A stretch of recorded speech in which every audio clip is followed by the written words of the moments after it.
कहानियाँ हमारे जीवन का एक खास हिस्सा हैं। ये कहानियाँ ही हैं जो हमें जीवन में आगे बढ़ना सिखाती हैं।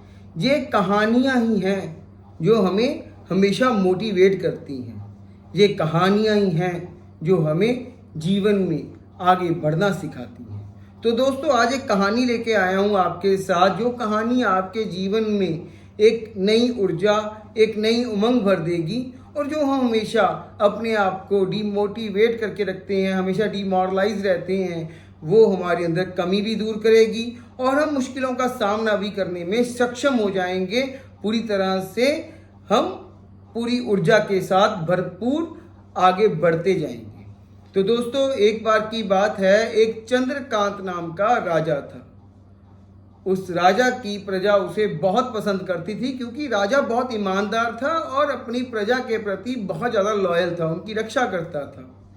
एक दिन चंद्रकांत अपनी छत के ऊपर टहल रहा था और जब टहल रहा था, टहलते टहलते उसने देखा कि छत के ऊपर एक पक्षी आया, जो पक्षी देखने में बहुत डरावना था और बहुत ज़्यादा अजीब तरह का था। चंद्रकांत ने उस पक्षी को बड़े गौर से देखा। देखते देखते वो पक्षी चहचहाने लगा। तभी चंद्रकांत ने महामंत्री को बुलाया, क्योंकि उसे पता था कि महामंत्री को पक्षियों की भाषा अच्छे से समझ आती है।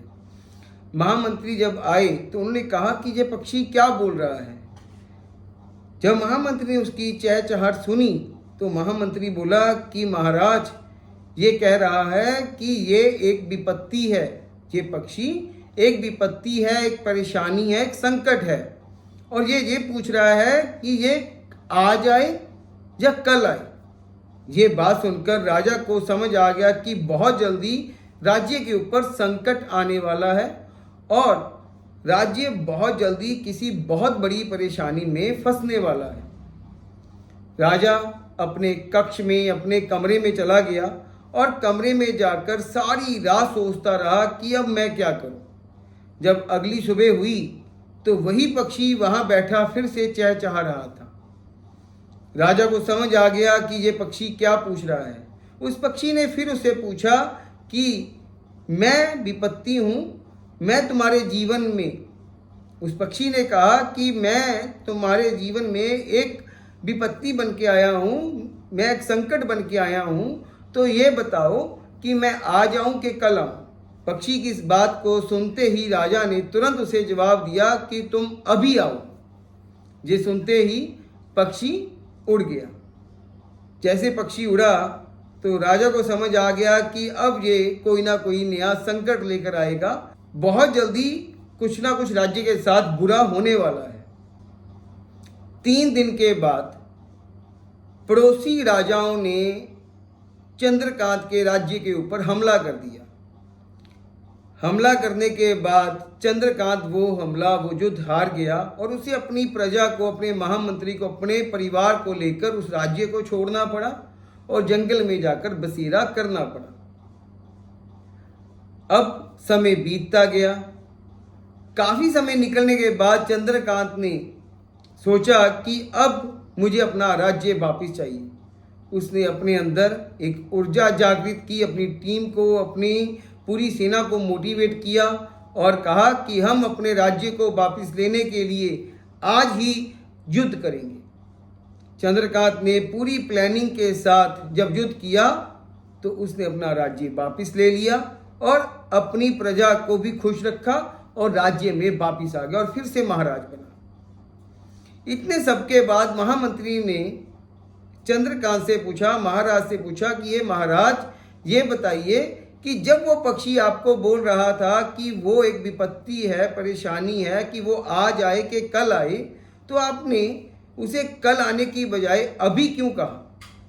क्योंकि अगर कोई और होता तो वो कहता कि तुम कल आना, विपत्ति से भागता, लेकिन आपने उस विपत्ति का सामना करने की क्यों सोची? चंद्रकांत ने कहा कि ये पक्षी परेशानी, संकट और विपत्ति लेके आया था और ये आज ना तो कल मेरे जीवन में आती और शायद कल और बड़ी बनकर आती और मैं उस समय शायद इतना सक्षम ना होता कि इस प्रॉब्लम का सामना कर पाता, क्योंकि अभी मैं जवान हूँ, बुद्धि है मेरे पास, ताकत है, बल है, सेना है, अभी मैं संकट का सामना कर सकता था। लेकिन अगर यही विपत्ति को मैं टालता रहता तो ये विपत्ति मेरे जीवन में एक बड़ा रूप लेकर आती, बड़ा संकट बनकर आती, और मैं शायद उस समय इस संकट से बाहर ना निकल पाता, क्योंकि उस समय शायद मेरे पास उतना ना बल होता, ना उतना ताकत होती। अब महामंत्री ये बात समझ गया था कि जो संकट हमारे जीवन में है, अगर उसका सामना हम आज ही करेंगे तो ज़्यादा बेहतर होगा, क्योंकि संकट तो आना ही है, आज नहीं तो कल आएगा ही आएगा, तो उसका सामना आज ही डट के क्यों ना करें। जब महामंत्री ये बात समझ गया तो मुझे लगता है कि जो ये वीडियो लोग देख रहे हैं वो भी समझ चुके हैं कि उनके जीवन में जो विपत्तियां चल रही हैं, जो संकट है, जो परेशानियां हैं, वो उनसे भाग रहे हैं, वो उनसे भागते जाते हैं, उसको कहते हैं तुम कल आना कल आना, लेकिन वो ये नहीं जानते कि ये विपत्ति उनके जीवन में एक बड़ा रूप लेकर आएगी, और जब ये बड़ा रूप लेकर आएगी तब शायद वो इतने सक्षम ना हो कि इसका सामना कर पाएं जितने वो आज हैं। आज आपके पास भी ताकत है, बल है, आपके पास भी बुद्धि है, आज आपका शरीर आपका साथ दे रहा है, आपकी बुद्धि आपका साथ दे रही है।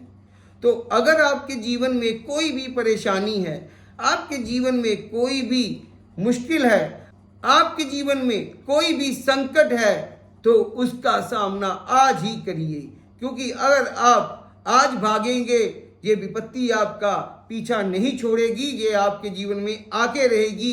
तो अपने संकट को आज ही निपटाइए, अपनी विपत्ति को आज ही दूर भगाइए, अपने जीवन में खुशहाली लेकर आइए, क्योंकि जिसने मुश्किलों का सामना किया है उसने ही जीत दर्ज की है। जितने लोग मुश्किलों से भागे हैं, जितने लोग मुश्किलों से दूर हुए हैं, जितने लोग संकट से भागे हैं, उन्होंने कभी भी कुछ भी मुकाम हासिल नहीं किया।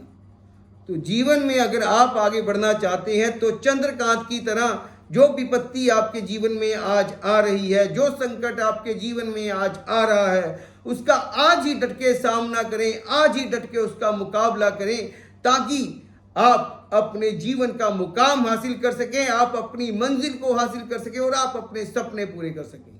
उम्मीद करता हूं कि यह वीडियो आपको समझ आ चुकी होगी कि मैं आपको क्या समझाना चाह रहा हूं, कि संकट आकर रहेगा, अगर वो आकर रहेगा तो उसका सामना आज क्यों ना किया जाए, क्यों कल पे हम बात टाल रहे हैं। तो आज ही उसका डट के सामना करो, उस प्रॉब्लम का आज ही सल्यूशन ढूंढो और आज ही अपने जीवन के संकट को दूर कर आगे बढ़ना शुरू करो। उम्मीद करता हूं आपको ये वीडियो अच्छी लगी होगी। कल कुछ नया और लेकर आपके साथ मिलूंगा। आज के लिए इतना ही। नमस्कार।